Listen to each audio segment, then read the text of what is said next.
Kalisa Kalangwa Moses yabugana abembezi baza district za Burenje Bwizoba obu yabanashera obushagi cyahantebe yo muhwezi wa mukuru w'ekibina ahabwa Central Region. Abembezi b'ekibina bari kutorana aruhingo rw'ahiguru nibenda hagire byaterezibwa omukaruru k'ekibina eki. Kabaraze batware ekireka y'abantu bakabyaza umukibina kitu cyabasa kugakatira organizinga kachendeza ubwo mwijurano kubija kukaba mukaruru kansaba ba independence kugira mukaruru nkabe nanisaba abantu abaryomba tusabo bururu ecyamanu munongo kikabe kiri kirungi kuterezo mu NRM bisobiri abo kuba tugenda tubahereza karuru kabo kuba kenda bagenda Kampala bagaruka bakwenda kandi imyaka 5 yaho okekibina kitu kirimo ebintu bingi kobuza kandi ebyo tutekatekana mu byo kumara n'ikimina mani cyo kubanza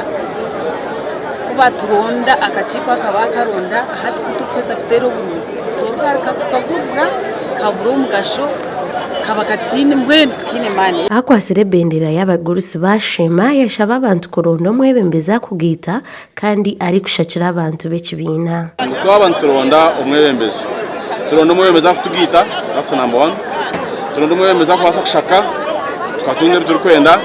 turonda umwebembeza inentekateka yo kutungura ihanga umukuriyombeka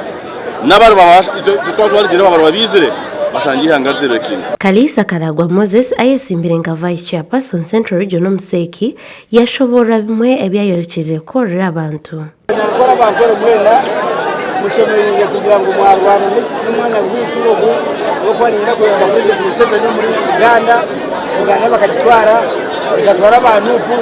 nimanya ko ndabendi chairman wa Central Region ninza kureba ngo nayamba President Museveni Central Region yona ariko muri NRM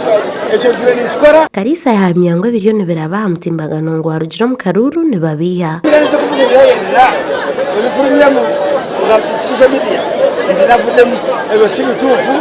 mwengi navude mutenda usasa munana gwekiro ngabatu betinga newe na limu era nesimba abo tayari Western Susan Alinomikisa agenshonga.